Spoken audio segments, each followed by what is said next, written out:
go that far through those kind of conditions to file his claim on Indian Creek, and he did that in '83. And the very earliest of any document in this county was filed by him. The first white man in the area was filed in, I think, '81. And I checked with the title company, and they said there's nothing at all precedes that filing. So he was the first to make any legal filing as a territory or a county. He was the first to bring in something that on its own wheels, and that was a wagon. Would have been down toll roads, around trails, he dodged stumps and trees and everything else over quick. But he did get a wagon brought into this country in '82. Well, Sophie had one here before that. Not a wagon, not wheels. That's what they say in here. No, I don't know, no. First a mower and then a wagon. Yeah, well, the mower doesn't have wheels. No, but it was both. See, well, some say the first mower in the valley, and she even brought in a wagon by the same method.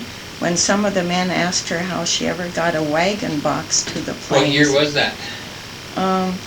Well, she was born in 1840, and I'm guessing Well, the map says and the books say that it was Ferguson that brought in the first one. Maybe that's not right. Maybe she was the first one. Anyway, it was kind of funny where they asked her how she ever got that in here, and she just said, "Oh, I just cut a hole in the bottom of the box and hung it over the saddle horn." But when you think of the thousands and thousands and thousands of wheels in a county now, and he had the very first one. Now, Or she did, I don't know. would he have had secured his water rights then, so he could have irrigated without any problem? Yes, So- and he did that, and then he sold. The Indians burned down his haystack, and she just had the first white child by 10 years in this county, his wife.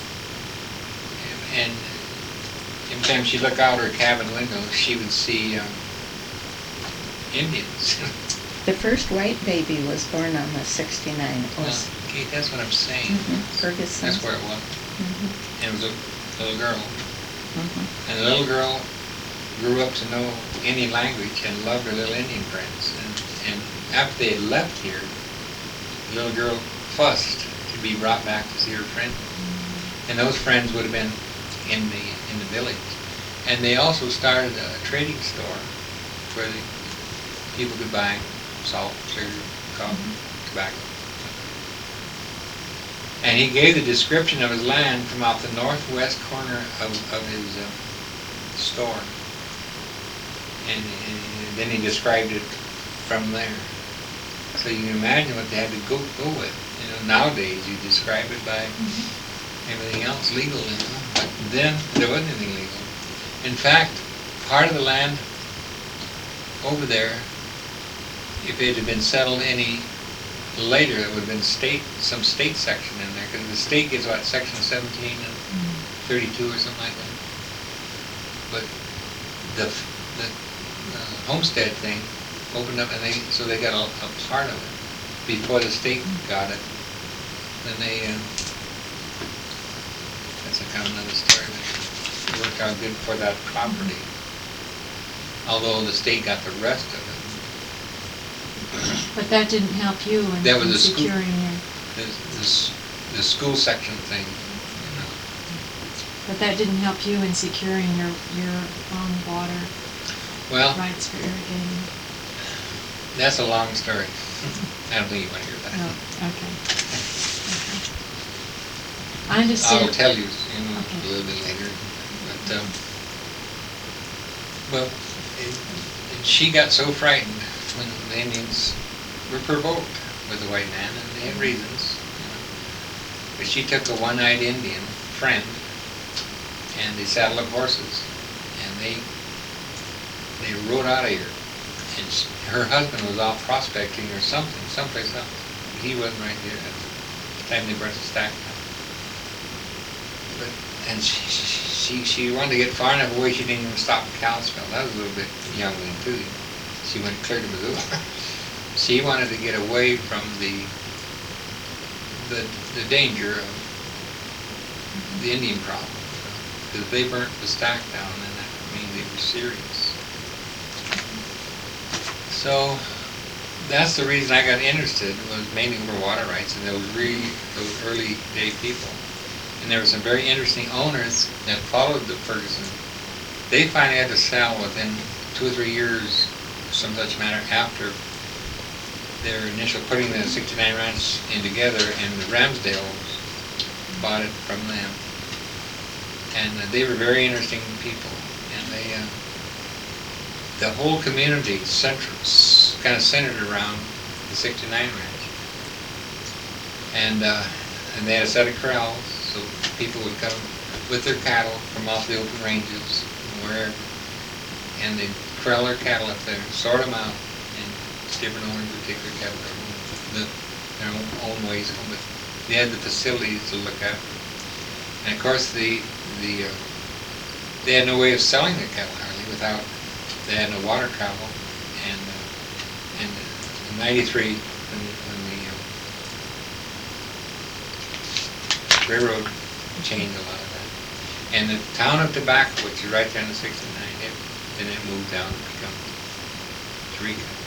The town of Tobacco had a blacksmith shop, a bar, and a hotel, and trading posts. Now, anything else? And this story of Sophie, it's connected with this Mr. Ferguson. It says, according to some informants, William Ferguson, one of the earliest white settlers on the 69, bought out Sophie's cabin and rights there at about this time. That old cabin that's still there was owned by Sophie and then Mr. Ferguson, the first white settler in that area.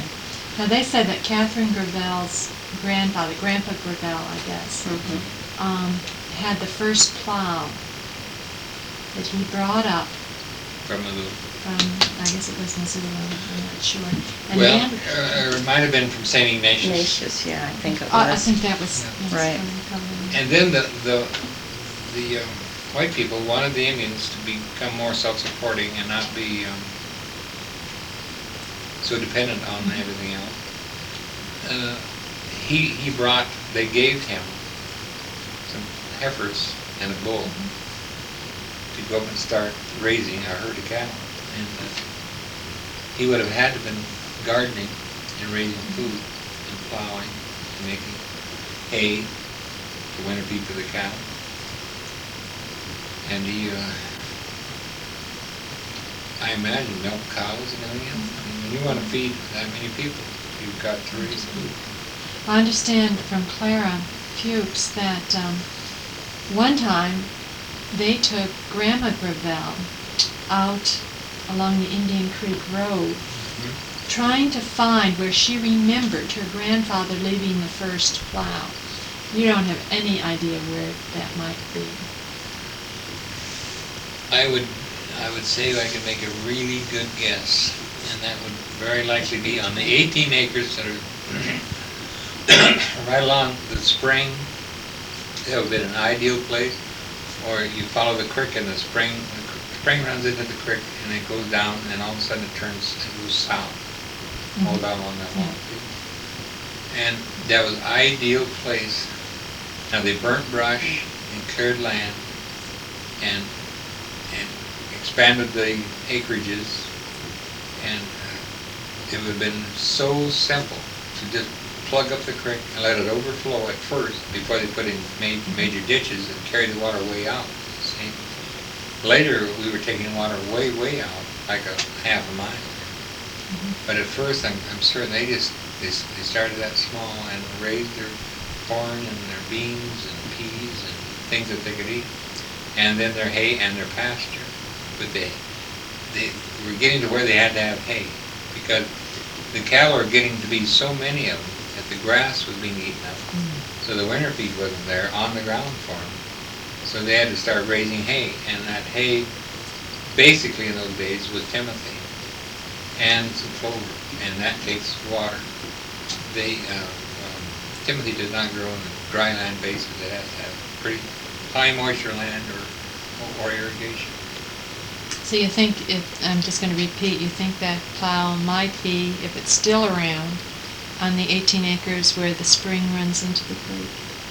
Do I think the plow It might be, We probably where the would plowing have was done, found or it. the plow itself? where the plow itself might be Oh, I would think it had been, somewhere around I doubt it. I doubt it. Or traded or stolen. We never did. With 6 kids on the place, Carolyn, there. they Yeah, a would lot have of found helpers. it. Yes. Yeah. I had in my mind that, where the creek turns to go east, up the field and Well, then this turns sounds like what Clara remembers toward talking Garrison's. about. There was that pothole just north of the bend of the creek, and somehow in my mind, I pictured him starting his plowing out there where that little pond was. I doubt it, Kate. And I don't know if it was See, from... that ground was a little higher. Now, you drop on down off that little hill and get down into the lower main field, and it would have been easy. In Does fact, that they put a pond- dam, the book says they put a dam there, and that dam was replaced by Quirks, who was an owner at one time, and by me, and after that it was replaced again by the last owners that was Gilbert Cage. But that was the ideal, elevation-wise, location-wise. That was the place for a dam, and there you could back the water up a bit and take it out in ditches and put it wherever you wanted, because that was the higher point on all that area. And you think the Indians would have built that first dam? And I would think that the Indians would know that's the place, because it was just an obvious, natural place.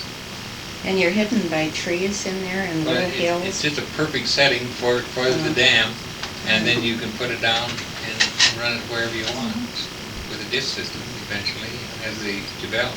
And the Indians did know about ditch system, because when they went north to Canada, the ditch system is still there, and the ditches are still over in the 69 ranch. A lot of those ditches are still over there. They were put in 100 years ago. And you're sure that they were put in by the Indians and not by the early owners? Well, that could be questionable. You can assume things, but when you get to a water right court, you're talking about something. But the naturalness of it, and that's even where Ferguson started. And the book says, like, he irrigated, and in an area of such minimal rainfall as we get, you have to irrigate. We have the perfect land and season and growing thing and everything else, but you've got to water this country. Did you see a change in the flow of Indian Creek from the first time you got there until you left, or even now, if you went Basically, up there? no, the creek has been a It's still- fantastic creek, and one thing, it's also fed by the spring. And it's always maintained itself real good. State data, very good. Actually, the creek was changed years later, which was illegal for those guys that did it. Anymore, they'd get hung to the yard arm. Who did it? Just Well, Wilfred Johnson, who I bought from, and Jack Stevens, who had that mill across the road. Well, Jack wanted the water for a mill pond, so they ran Indian Creek that way, which now still runs down to this place, or that place across the road, down, gets down to the tobacco land, where it used to go down that way, over there on the east side of the highway, run down along there, and it picked up the Mill Springs as it came along, and it all finally got down, and you can still see the channel. This is the third round and the Forest Service property, and John Peterson's property, and on the way to the Tobacco River, the tributary of the Tobacco River. And those guys changed that, and anymore you could not do that. You'd be sued like you would if you touched the creek like that now. But they never changed it back. It's They still... never moved it back, and that was done before I got there. Which had some advantages too, and I don't know if I'd rather see it on his new place or I don't know. I'd have to think about Do you it. think you would like to have stayed on the 69 if you could have? Well, yes, in lots of ways. All was a big place and got to get a lot of work. Never get too old for that. How long have you been working for the force? Oh, just a couple of years. first job I've had in about 40 years. Not that I'm You've been lazy. playing all that time. But He was his own the- boss all those years. That's the nice It's But- kind of hard to change. But what found this country was the miners. I mentioned that the other day. When they would ride through and go north to the wild horse claim in Canada, they'd see this valley. Man, what a pretty little valley, And then this one man, Ferguson, he was the first to stop and say, hey, I'm not going to mine anymore. I'm going to be a rancher. And then one of the other men, the Quirk Ranch up there, the 101 Ranch, it's a big ranch, he was a miner. He saw it in the same way, but he came after William Ferguson. But he developed a real nice ranch up there. How did the 69 get its name? I don't know. It was gotten the time when Ramsdale owned it, and the 69 brand is a tremendously good brand because you can do it with one number. This way it's a 6, this way it's a 9. So it's a good brand. Do you know what it was called before that? Indian Creek Flats.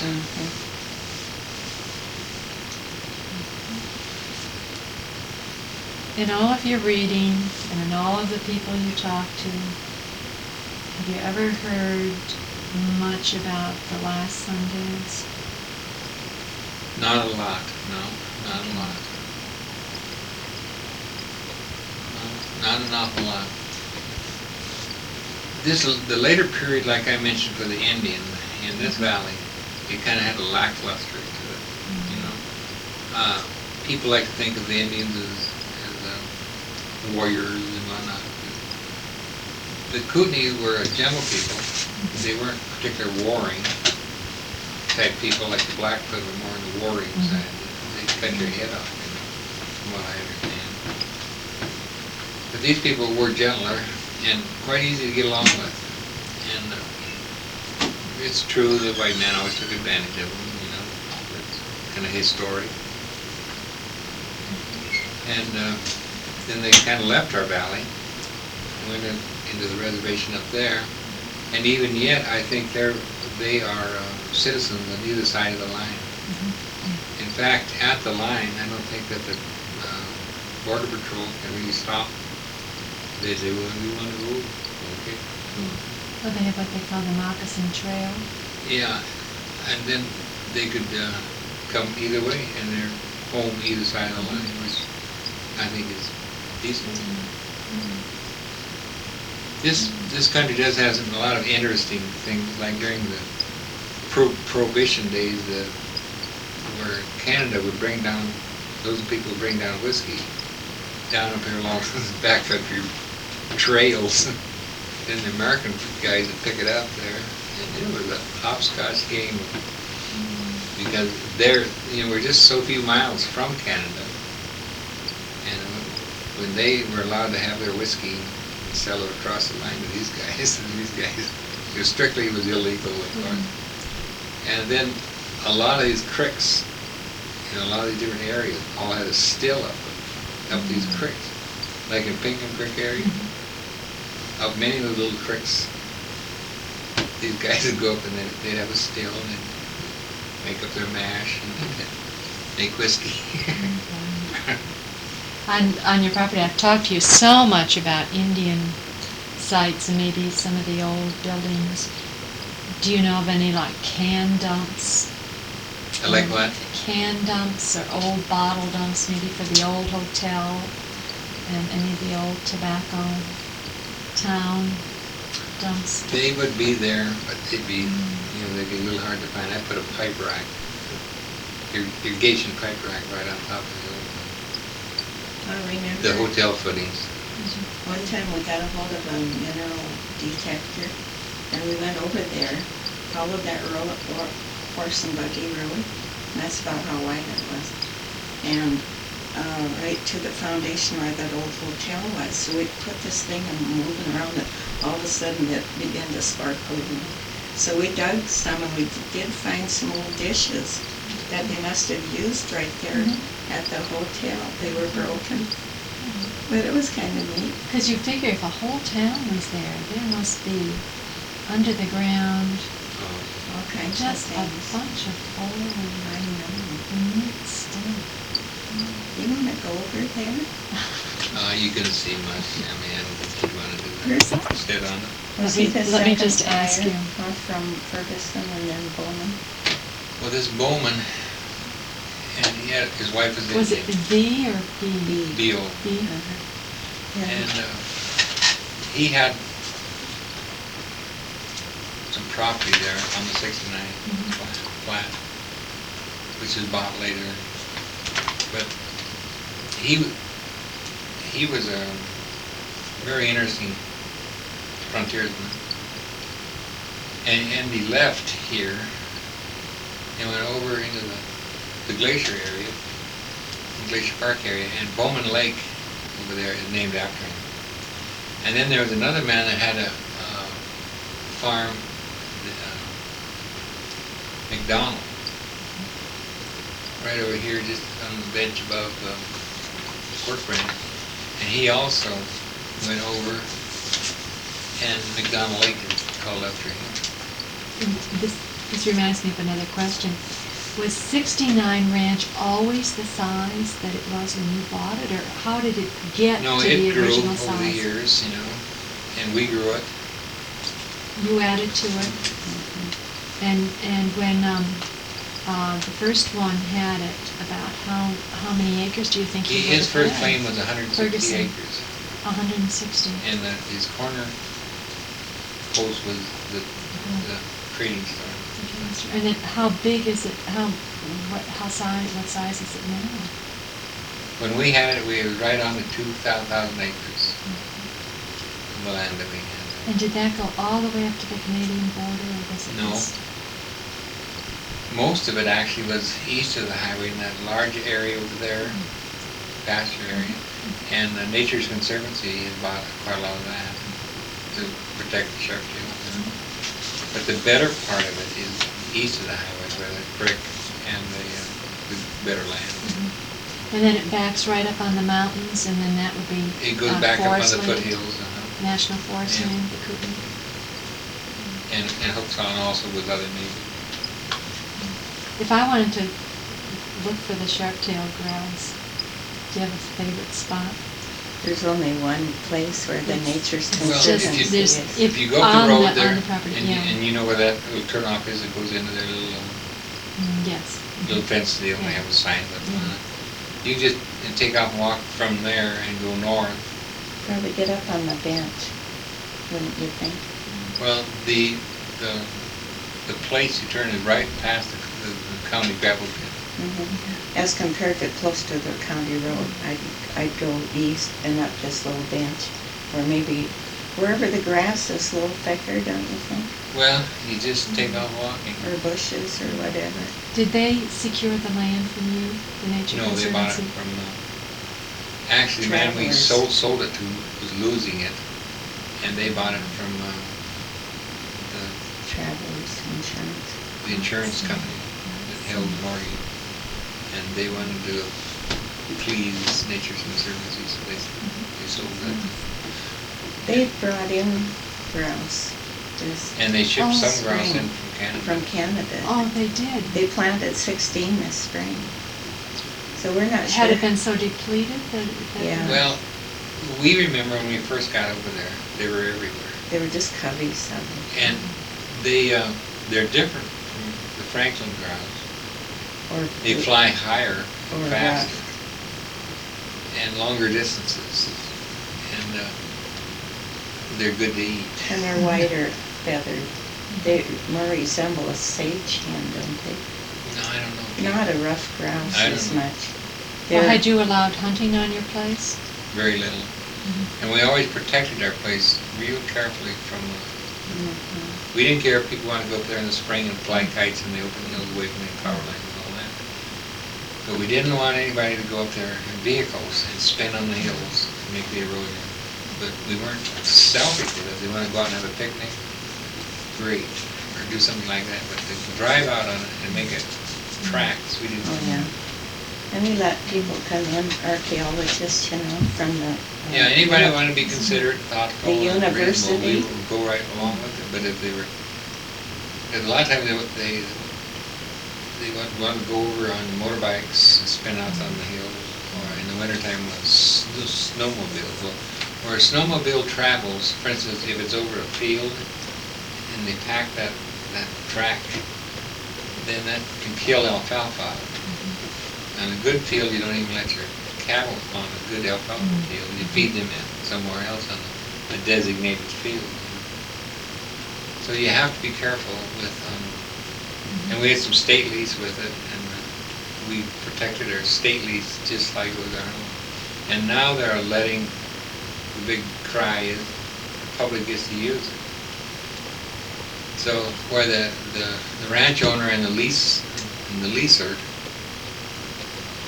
he treated it like his own because he valued it. You rented it from the state at a reasonable figure and you looked after it. And we had 2 men from the state lands come out and check it during the period that we were there, and they were very pleased. I said, "You've taken good care of it, we're pleased, and I'll give you a good report." What do you think happened to all the grouse that were on your property? Well, we think, Other people nobody else thinks so, hunted them but we too. think the ravens get the young. Eggs, right? Now, nobody, see, they protect ravens, but ravens are a They're bad all- guy. All over. And I think we have 2/3 too many ravens, and I'm not saying get rid of all of them, but keep 1/3 of them. I'd get rid of them all. Cat I could. killer. I would. But they'll pick at a calf's eyes that's being born, or I've seen. there's anus, you know, where the Even out mother in the is woods. busy with delivery, Yeah. and they're bad guys. You go out in the forest and they're out there. They And probably I think get they've cut wild. down on the wild grouse and the Right. sharp tails, Right, rabbits. all over. They get my robins right in my fir tree. That's, I don't know if we've got enough time, but I want to hear the story of the 1,000 ducks. Okay, there's a 69 siphon that starts over there and goes down across the end of under the field, under the highway and up across. And it's a long, long siphon. And anyway, this mama duck had put her eggs right on the very intake end of this long siphon. In a hole in the bank. Just a little indentation in the bank, and she laid these eggs in there. Well, the ditch rider, he said, "These little ducks can't make it. They'll fall out. They'll get in this thing, and they'll die." So he brought the eggs to Kate, and Kate hatched them. Had an incubator.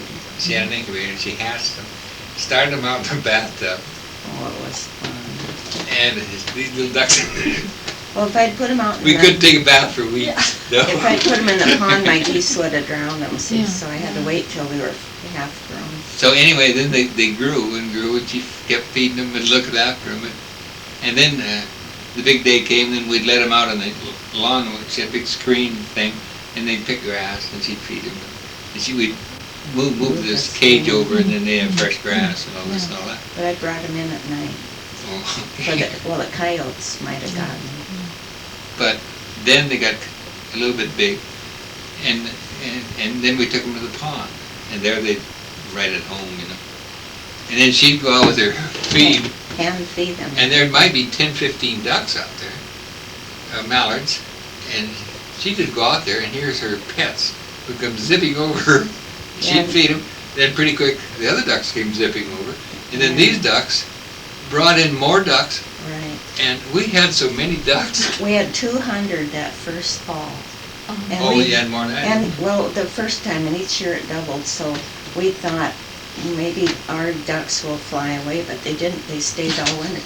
And each winter we had a double amount of ducks till it was like 1,200 ducks on our little pond. It How was big like was your pond? you could How hear many this acres? airlift. It was about an acre big. It was just solid ducks. Ducks. And so hunters would come in and beg to hunt ducks right there, and we wouldn't let them. But we'd be in the house eating, and you could hear this airlift of ducks heading over It'd the roof. Like at night, now even like this, about 9 o'clock, but you'd hear this sound of rushing wind, Yes, yes. and those ducks would be coming in from their feeding area, whatever, and just a whirring noise, and they would come buzzing right over the house, landed the pond, and we're fine.